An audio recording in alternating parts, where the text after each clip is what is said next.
Hai guys, welcome back to Gios Class. Nah, hari ini aku mau membahas salah satu topik yang ada di pelajaran statistik, yaitu tendensi sentral atau central tendency. Nah, sebelum kita membahas lebih lanjut, kita mau tahu dulu apa sih sebenarnya definisi dari tendensi sentral. Nah, tendensi sentral itu adalah pengukuran untuk menetapkan skor tunggal yang menjadi pusat dari sebuah distribusi. Nah, jadi kita sebenarnya mau mencari pusat dari distribusi. Pusat dari distribusi atau bisa juga kita katakan rata-rata representatif skor. Rata-rata representatif skor. Wah, kayaknya masih bingung ya kalau ngeliat dari definisinya apa sih itu pusat distribusi atau rata-rata representatif skor. Oke, langsung aja kita belajar bagaimana cara mencari tendensi sentral dengan menggunakan 3 metode pengukuran ini ya, yaitu pertama mean, median, dan modus. Nah, mean itu adalah apa itu mean? Mean itu adalah nilai rata-rata.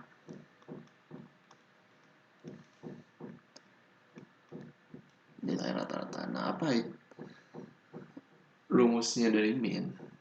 Rumusnya adalah untuk mean dari sampel X bar sigma sigma xi dibagi jumlah datanya ya. Nah, terus metode mean ini paling sering digunakan untuk pengukuran tendensi sentral. Jadi paling sering ya. Nah, tapi jeleknya mean ini sangat terpengaruh oleh nilai ekstrim. Sangat terpengaruh nilai ekstrim. Oke. Nah, itu mean. Nanti kita akan lihat contohnya. Mungkin kalian kalau melihat contohnya akan lebih mengerti ya. Nah, yang kedua adalah median. Nah, apa itu median? Median itu adalah nilai titik tengah sih sebenarnya ya. Aku hapus titik tengah. Titik tengah dari nilai yang telah diurutkan. Titik tengah dari data yang diurutkan. Oke. Nah, keunggulannya median ini tidak terlalu terpengaruh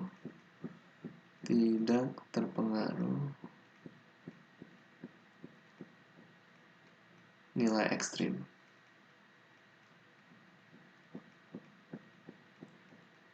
Oke. Lalu rumusnya untuk mencari posisi median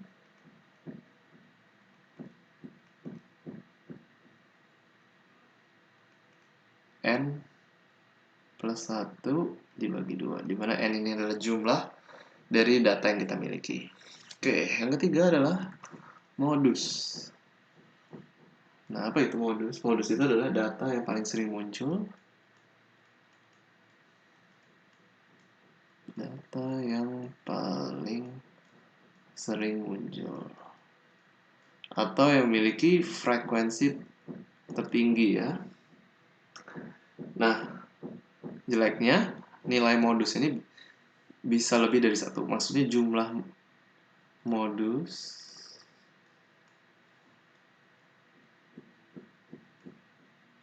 bisa lebih dari satu. Jadi sebuah kumpulan data itu bisa memiliki modus lebih dari satu ya, ada 2 ataupun lebih.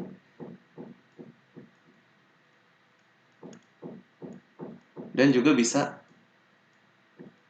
tidak memiliki modus sama sekali.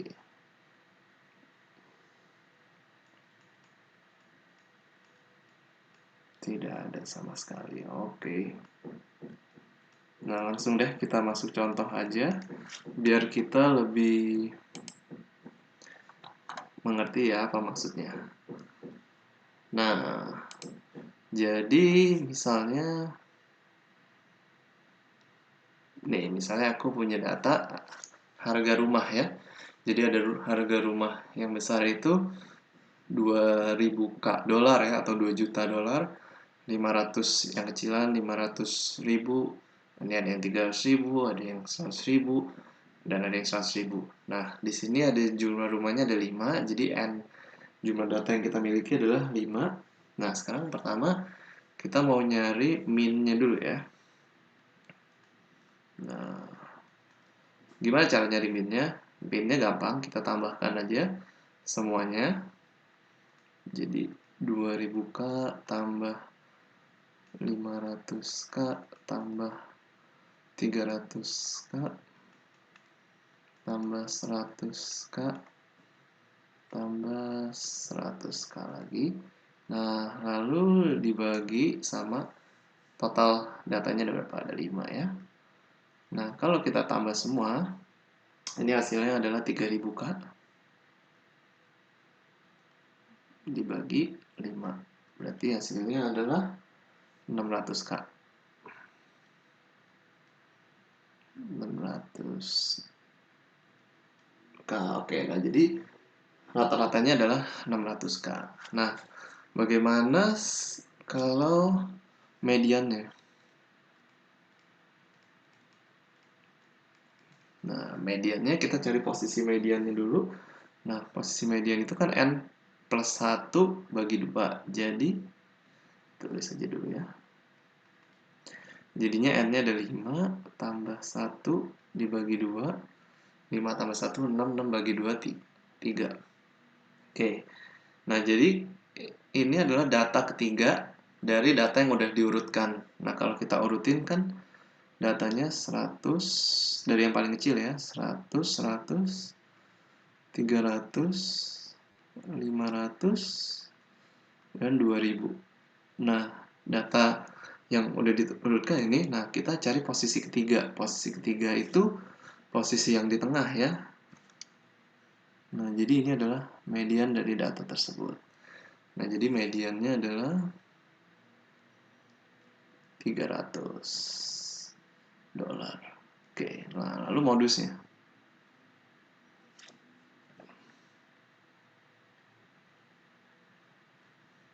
Nah, modus itu adalah data yang paling banyak frekuensinya.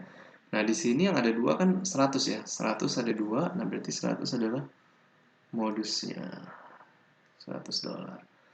Nah, jadi yang mana ini yang kita pakai menjadi tendensi sentral dari data harga rumah ini? Nah, kalau kita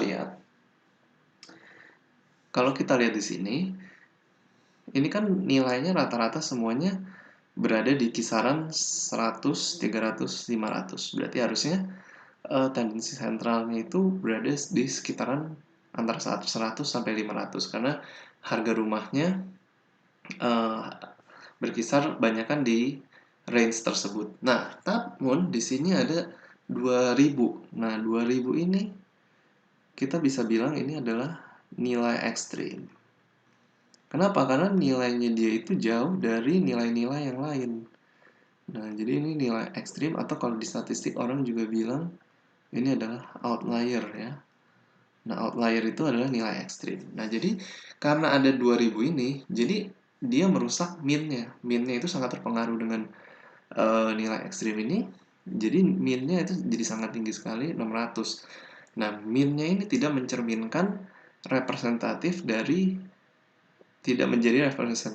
dari harga rumah yang ada. Nah, jadi mana yang paling mencerminkan? Ya, kalau kita lihat yang paling mencerminkan itu adalah mediannya, karena mediannya itu adalah 300 ya. Nah, itu sangat mencerminkan nilai dari harga dari rumah yang ada. Nah, kalau 100 itu terlalu rendah karena batas bawahnya itu 100. Jadi, yang paling mencerminkan, skor yang paling mencerminkan dari harga rumah yang ada itu adalah 300. Nah, itu maksudnya dari tendensi sentral, guys. Jadi dia itu adalah pusat dari distribusi dan rata-rata representatif skor yang representatif harga rumah yang ada. Nah, itu namanya tendensi sentral. Jadi untuk dalam kasus ini yang kita pakai adalah mediannya. Kenapa? Karena dia paling merepresentatif dan tidak terpengaruh sama nilai ekstrim. Oke. Nah, jadi kalau mau kita simpulkan, berarti yang mana nih yang terbaik? Apa yang terbaik untuk metode apa? Apakah mean, apakah median, apakah modus? Nah, jadi sebenarnya yang paling baik itu adalah sebenarnya biasanya itu adalah mean. Tapi kalau misalnya ada nilai ekstrim dia nggak bisa dipakai. Berarti mean kecuali ada outlier ya. Nah, option pertama itu kita pakainya mean. Nah, option yang kedua kita pakainya adalah median. Jika ada outlier.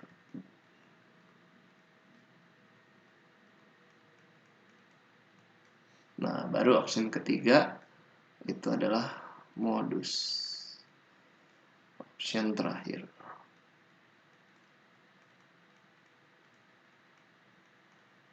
Oke, jadi kita biasanya yang paling sering dipakai itu adalah mean, kecuali kalau ada outlier. Nah, berarti kita nggak bisa pakai mean. Nah, kita harus pakai median jika ada outlier. Oke guys, itu aja sih penjelasan aku tentang um, tendensi sentral ya. Jadi bagaimana kita memilih antara mean, median, dan modus untuk menetapkan pusat dari distribusi atau rata-rata representative score. Kalau kalian masih ada pertanyaan, kalian boleh tulis di kolom comment. Thank you guys for watching my video. See you again in the next video.